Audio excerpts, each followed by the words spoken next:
7 बार श्रद्धा सहित पाठ करे मन लाए, सुख संपत्ति घर में बढ़े, मनोवांछित फल पाए।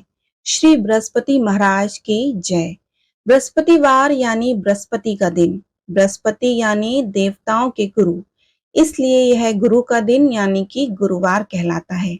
हालांकि बृहस्पतिवार के दिन भगवान श्री विष्णु की पूजा की जाती है, जिनकी पूजा से बृहस्पति देव भी प्रसन्न होते हैं। हिंदू धर्म में पौराणिक ग्रंथों में बृहस्पतिवार के व्रत का महत्व भी है।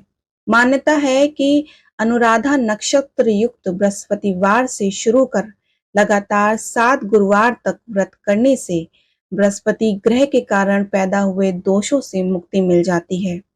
पौराणिक ग्रंथों में भी बृहस्पति की कथा भी मिलती है। तो आइए आपको बृहस्पतिवार के दिन सुनाते हैं बृहस्पतिवार व्रत कथा। बहुत समय पहले की बात है कि किसी नगर में एक व्यापारी रहता था। व्यापारी बहुत ही सज्जन था, लेकिन उसकी पत्नी बहुत ही कंजूस। व्यापारी जहां कमाने के साथ साथ दान पुण्य के काम भी दिल खोल कर करता था, वहीं उसकी पत्नी आए दिन द्वार पर आए साधुओं का निरादर करती रहती थी। एक बार क्या हुआ कि स्वयं बृहस्पति देव साधु की भेष में व्यापारी के द्वार पर पहुंच गए।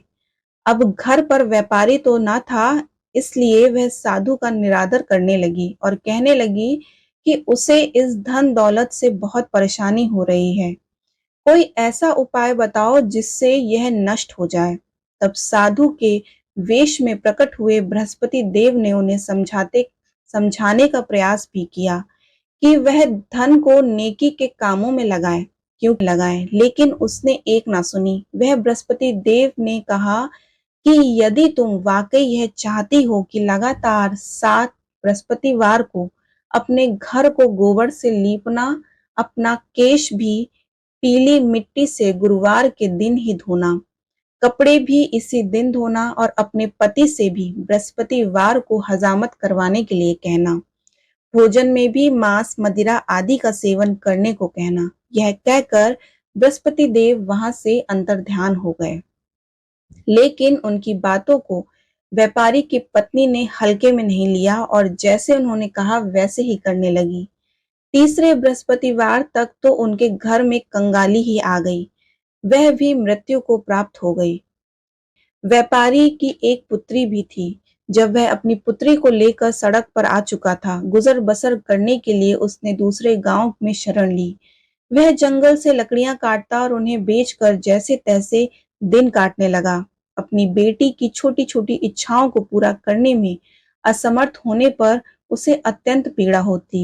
एक दिन तो जंगल में वह अपने जीवन को देखकर विलाप करने लगा कि इस हालत में देखकर बृहस्पति देव साधु के रूप में उसके सामने प्रकट हुए और बृहस्पति की पूजा करने व कथा पाठ करवाने की सलाह दी।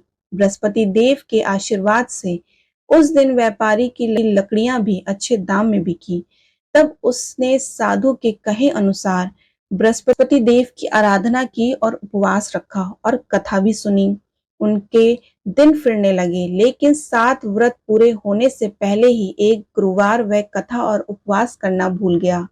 उसी दिन राजा ने भोज के लिए सभी को निमंत्रण दिया था, लेकिन यहाँ भी वो देरी से पहुंचे और राजा ने अपने परिवार के साथ उन्हें भोजन करवाया। बृहस्पति देव की माया देखिए कि रानी का हार चोरी हो जाता है और आरोप बाप बेटी पर लग जाता है।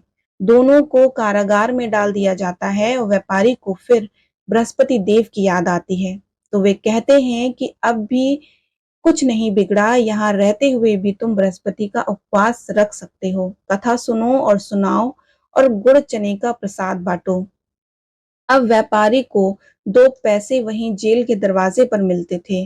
वह एक महिला को गुड़ चना लाने के लिए बोलता है, लेकिन वह कहती है कि उसके बेटे का विवाह है, इसलिए वह थोड़ी जल्दी में है। वहीं एक और स्त्री आती है जिससे पुत्र की मृत्यु हो जाती है और वह उसके लिए कफन ला रही होती है। वह उससे भी वही कहता है कि बृहस्पति देव की कथा करने के लिए उसे गुड़ और चना लाकर दे।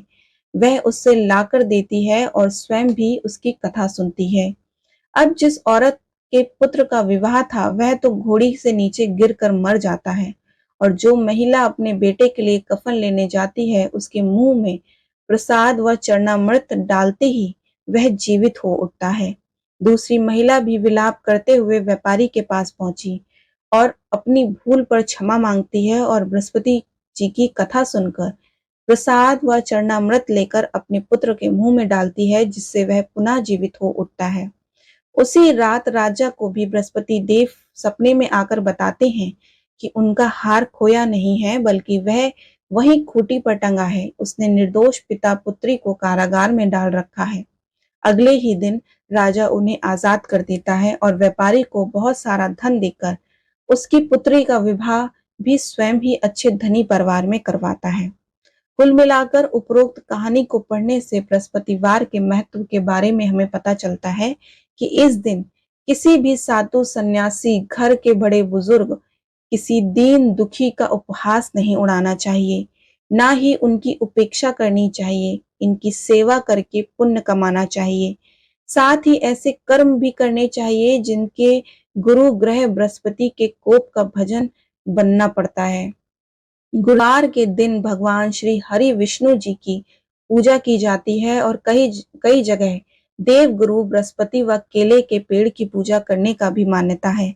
बृहस्पति बुद्धि के कारक माने जाते हैं, तो केले के पेड़ हिंदुओं को धार्मिक मान्यताओं के अनुसार पवित्र माना जाता है। मान्यता है कि अनुराधा नक्षत्र युक्त गुरुवार से आरंभ कर लगातार 7 गुरुवार उपवास रखना चाहिए और प्रत्येक उपवास के दिन श्री हरि की पूजा के पश्चात गुरुवार व्रत कथा सुननी चाहिए।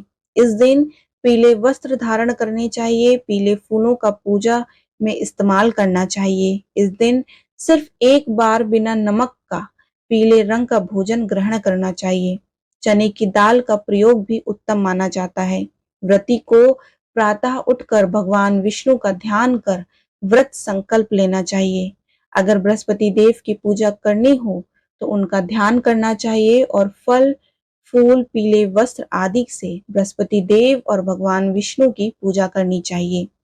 केले का प्रसाद बहुत शुभ माना जाता है। केले दान करने भी शुभ रहता है। बृहस्पति की कथा शाम के समय सुननी चाहिए और कथा के बाद बिना नमक का भोजन ग्रहण करना चाहिए।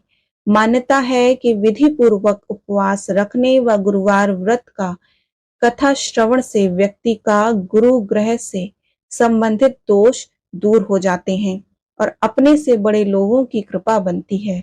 इस दिन कपड़े धोना या फिर बाल या दाढ़ी बनवाना वर्जित माना जाता है।